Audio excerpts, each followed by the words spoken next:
reflection, may the threads of our brokenness, our joys and our hopes find your loving grace, knowing you alone can make us whole.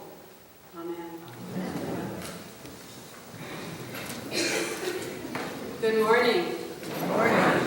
This Sunday we begin the season of our church year, sometimes called Common Time, or sometimes called the season of Pentecost.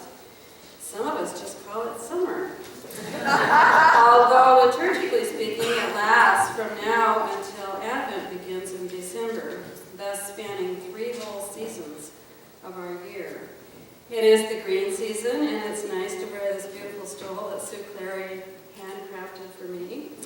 And I want to thank you for the opportunity to be here at St. Luke's in Sequim.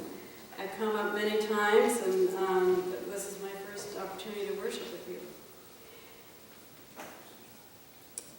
We now know from cultural studies and historical experience that groups will often define themselves and even hold themselves together largely through the negative side, by who they are not, by what they are against, and by what they do not do. It would seem that we need a problem or an enemy to gather our energies. We often define ourselves through various purity codes to separate ourselves from the impure and the unworthy. Pure worship, what we're for or in support of, and what we love can be much harder to sustain. Thus, many reformations and revolutions need someone else to be wrong much more than they need any discovery of a higher level of consciousness. This is an absolute core problem for many parts of humanity. And so it's not surprising that Jesus never affirmed opposition or contrariness, because he knew that it was merely a same level or lower level response to the problem.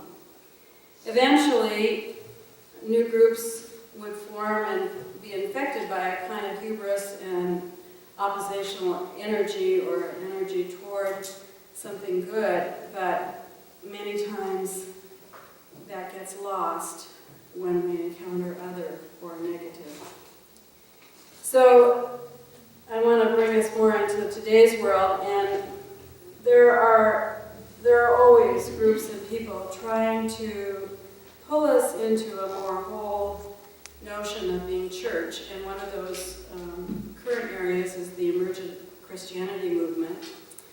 And it is their hope to offer an inclusive notion of religion that is not against this or that, and that reminds us that Jesus' starting point was never sin or negativity, but human suffering and healing. The Gospel of Luke gives rich examples for this. And our lesson today follows the well-known Sermon on the Plain. Matthew's version would be the Sermon on the Mount. The good news proclaimed in Luke's Gospel is that we are truly children of a compassionate God.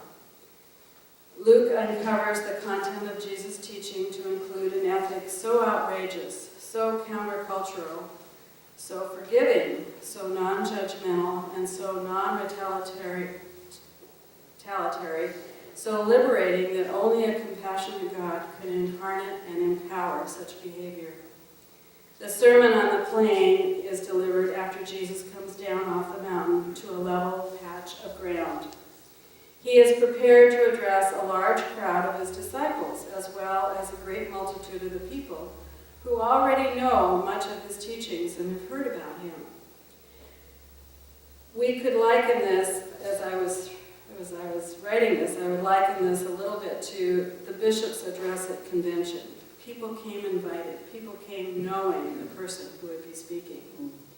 Today's gospel reading from the 7th chapter of Luke follows immediately after this very momentous time of proclamation, the Beatitudes. It's just a core piece of the book of Luke. And so we read, or Diane read, after Jesus had finished all his sayings in the hearings of the people, he entered Capernaum. Have you ever headed out to a class or to an event, a social event in the neighborhood, where you've never been and found yourself in the wrong place? In my work, I drive to the home of hospice patients. Sometimes it's an individual home. often I go to a facility where there might be 2 or more people in a room.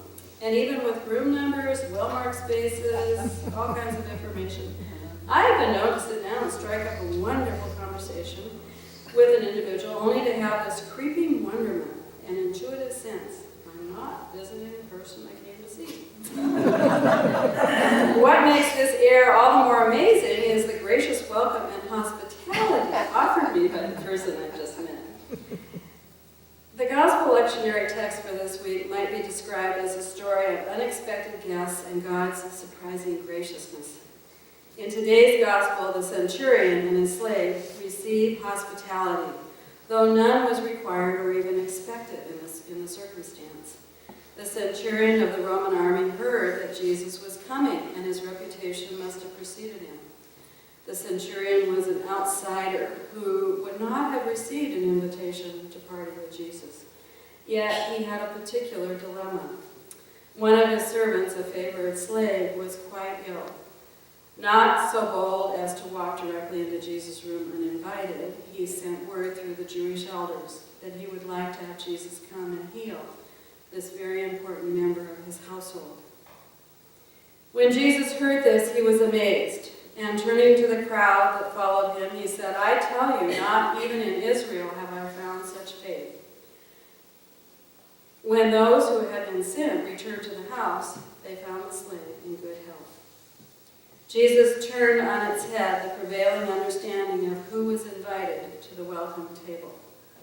By his willingness to restore health, not based on membership, status as a disciple, Jewish roots, I came from the right family, this man, by faith, was willing to walk through God's front door of mercy and was received graciously by Jesus. A very recent email from a group in our diocese that calls themselves Church Without Walls seemed very pertinent to this gospel message. And so I'm quoting from this. So often in the church, we want to transform the other, those who don't yet get what we have. At its best, this grows from our love for Jesus. We want to share the good news and wanting to share that love with others. At other times, it reflects a desire to validate ourselves by making people more like us. The writer adds, but here's the compelling question we wrestle with. And I believe this currently existing group is working on this question amongst themselves. Are we willing to be transformed by those others as well? If God is working through us for them, God is also working through them for us. In a genuine relationship, both parties are invited to change. Recently, I had the opportunity to attend a workshop given by Richard Rohr and James Finley. Both men are in their early 70s, and they have had distinguished careers in ministry. How many of you heard of those guys? Okay. Yeah. And I love it because they're at a place in their life where they're stretching conventional bounds and definitions of church, embodying universalizing faith, meaning that they're open to many paths to the Holy One. And I think this is a delightful place in life because they're not trying to get the next job. They're almost retired, they're just they're really having a good time in their lives, and it's fun to be around them. The title of the workshop was Intimacy, the Divine Ambush. Ooh. And we started out with flamenco dancing. Anyway, you'll have to talk to me about that later. Richard Rohr said, the big secret is this. An infinite God actually seeks and desires intimacy with the human soul. An infinite God actually seeks and desires intimacy with the human soul. This intimacy, in the best sense, invites mystery, specialness, and is grounded in healthy ways of being in relationship. Often, intimacy happens when our boundaries aren't up. We usually recognize the ambush after the fact. Grief and sadness are often entry points for God. Coming to church and doing it right in a self-conscious way is often full of ego and control. Not always the place for a transformative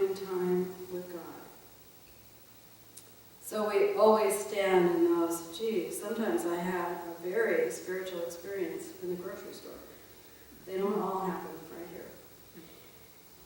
The lesson today is an example of need that drew the centurion to seek out Jesus. The whispered word about this man Jesus in a life-threatening crisis propelled the centurion through all kinds of hurdles and gates. He had faith to ask for this healing, to make whole this person who was most important to him. And Jesus did just that without even meeting him. Quite a radical act in its day, and even today, certainly attesting to God's radical inclusion and desire for connection with each of us within the walls of St. Luke's and beyond, into the Olympic Peninsula and beyond.